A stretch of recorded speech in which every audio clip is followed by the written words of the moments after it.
राम जय जय राम। श्री राम जय जय राम।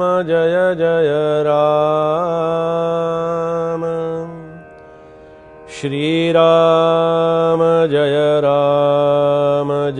जय राम।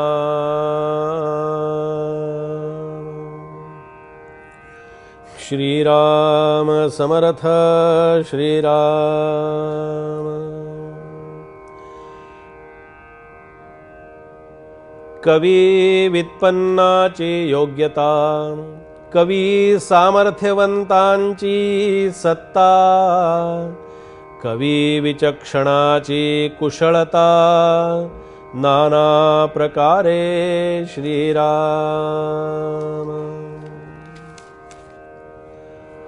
समर्थांच्या ग्रंथराज दासबोधातील हे कवीश्वर स्तवनाचं चिंतन आपण या ठिकाणी करतो आहोत।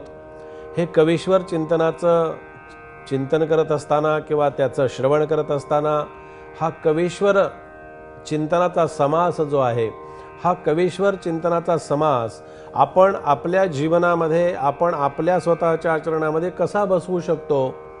कवी आणि कवीचं काव्य, कवी आणि कवीच्या काव्यातली प्रासादिकता किंवा कवीनी केलेलं जे कार्य असतं, हा कवी जो असतो ना, हा आपल्यातला भावकवी असतो आणि आपल्यातला प्रेमळ अशा प्रकारचा भावकवी आपल्याला कधी दिसत नाही। आपल्यामधला जेव्हा कवी आपल्या स्वतःला दिसायला लागतो ना, तेव्हा इतरत्र बाहेर कवीचा शोध घेण्याची आवश्यकता असत नाही। आपण काय करतो, आपण आपल्या स्वतःचा शोध आपण घेण्याची आवश्यकता आहे। आपण आपल्या शोधण्याचा प्रयत्न जेव्हा करतो, आपण आपल्याला पाहण्याचा जेव्हा प्रयत्न करतो, तेव्हा तो आरसा बघितल्यानंतर आपलं स्वतःचं रूप आपल्याला पाहायला मिळतं, आपल्या स्वतःचं दर्शन त्याच्यामध्ये पाहायला मिळतं। पण ते दर्शन असतं ते आपल्या बाह्यांग रूपाचं दर्शन असतं। आपला चेहरा कसा आहे, आपला वेश कसा आहे, आपण कसे दिसतो आहोत, एवढं त्याच्यामध्ये फक्त पाहायला मिळेल।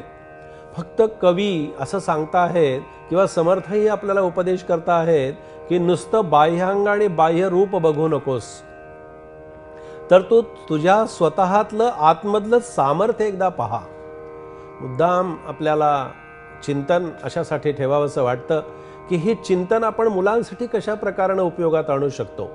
माझ्यामध्ये सामर्थ्य आहे, माझ्यामध्ये शक्ती आहे, माझ्यामध्ये ते प्रेम आहे, माझ्यामध्ये भाव आहे, माझ्यामध्ये भक्ती आहे। आपण जेव्हा वरिष्ठांचं काही ऐकत असतो, आपण जेव्हा काहीतरी चांगलं श्रवण चिंतन करत असतो, तेव्हा आपण लक्षात ठेवावं की आपल्यामधलाच कवी आपल्याला ती ऐकण्याची प्रेरणा देत असतो।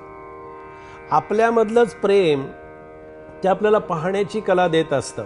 म्हणून समर्थांची इथे असं सांगणं आहे किंवा त्यांची शिकवण आहे की कवी जे आहेत, ही कवी व्युत्पन्नाची योग्यता आहे आणि कवी सामर्थ्यवंतांची सत्ता आहे। आता सामर्थ्यवंत कोण आहे, तर तो सामर्थ्यवंत जो आहे, जेवढं आपण आपल्यामधलं सामर्थ्य पाहण्याचा जेव्हा प्रयत्न करतो, तेव्हा ते सामर्थ्य जे आहे, हे सामर्थ्य आपल्यामध्ये लपलेलं आहे।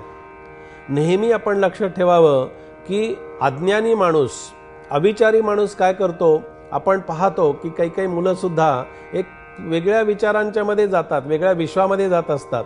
पण वेगळ्या विश्वामध्ये गेल्यानंतर त्यांना असं पाहायला मिळतं, एक ना एक दिवस त्यांना असं शिकायला मिळतं की आपल्यामधलं जे अज्ञान आहे, आपल्यामधली जी कमतरता आहे, आपल्यामधली जी त्रुटी आहे, त्याला आपण स्वतःच कारणीभूत असतो।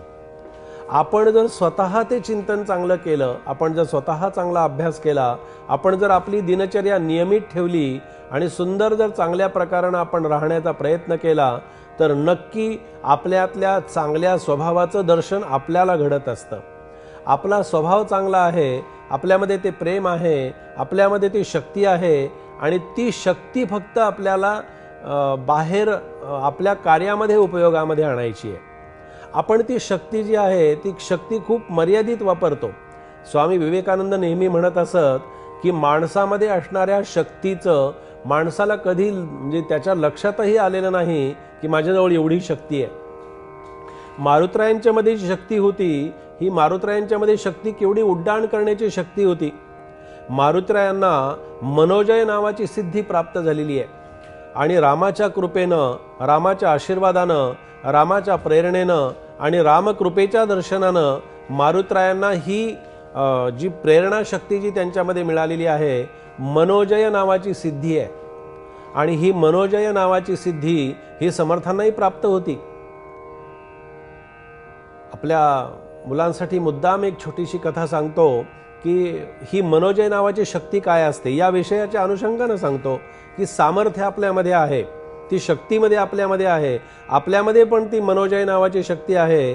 छत्रपती शिवाजी महाराजांचा जेव्हा राज्याभिषेक झाला, छत्रपती शिवाजी महाराजांच्या मनामध्ये असं येतंय की या राज्याभिषेकाला समर्थांचं दर्शन घडावं, समर्थ रामदासांची भेट व्हावी, असं जेव्हा छत्रपती शिवाजी महाराजांच्या मनामध्ये येतं त्यावेळेला नुसतं स्मरण छत्रपती शिवाजी महाराज करतात.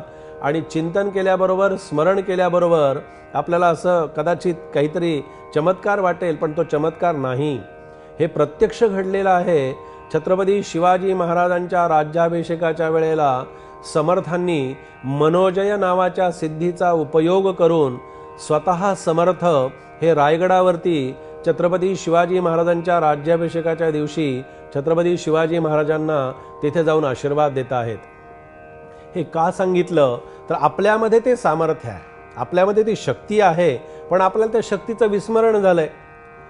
रामायणामध्ये एक प्रसंग आहे, मारुतरायांना सुद्धा एकदा शक्तीचं विस्मरण झालं होतं, अशी रामायणामध्ये कथा आहे. आणि ऋषींनी काय केलं, ती मारुतरायांची शक्ती फक्त त्याला दाखवून दिली, त्यांना फक्त शक्तीनं त्यांनी दर्शन घडवून दिलं. आणि शक्तीचं दर्शन घडवून दिल्यानंतर मारुतरायांनी असं समुद्र पार करून तिकडे उड्डाण केलं. अशी जी कथा सांगितली जाते, या कथेतून आपण ते घ्यावं की आपल्यामध्ये पण ती शक्ती आहे. स्मरण शक्ती त्याला म्हणतात. आता हा तर नेहमीचा शब्दप्रयोग आहे की नाही, हा काही नवीन शब्दप्रयोग नाही आहे. प्रत्येकाच्या रोजच्या दैनंदिन जीवनामध्ये आपण कुठे ना कुठेतरी काहीतरी विसरत असतो, कुठे काहीतरी आपलं राहत असतं. म्हणजे काय झालेलं असतं, त्या स्मरणापासून म्हणजे आठवणीपासून आपण कुठेतरी दूर गेलेलो असतो. ते स्मरण अंतःकरणामध्ये, मनामध्ये सतत जागं राहण्यासाठी आपल्याला रोज अभ्यास करावा लागतो, रोज वाचन करावं लागतं, रोज पाठांतर करावं लागतं. अभ्यासाचं चिंतन हे मनामध्ये सतत असलं पाहिजे. म्हणून अभ्यास करत असताना हाही अभ्यास आपण करावा की कवी आणि समर्थांना जो कवी आपल्यासमोर ठेवायचा आहे, कवी विचक्षणाची कुशलता नाना प्रकारे. कुशलता जी आहे ना, ही प्रत्येकामध्ये आहे की नाही.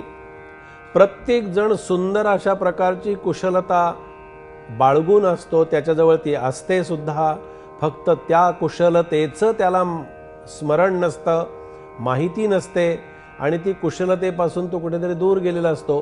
कुशलता म्हणजे काय तर कुशलता म्हणजे काहीतरी चांगलं करून दाखवण्याची आतमध्ये असणारी जी शक्ती आहे, काहीतरी करण्याची आतमध्ये एक सुंदर अशा प्रकारची शक्ती परमेश्वराने प्रत्येकाला दिलेली असते. आणि ही कुशलता आपल्याजवळ असते, फक्त तिचं स्मरण आपल्याला नसतं, तिची आठवण आपल्याला नसते. आणि ती आठवण समर्थ या चिंतनाच्या माध्यमातून आपल्याला इथे करून देत आहेत. जय जय रघुवीर समर्थ.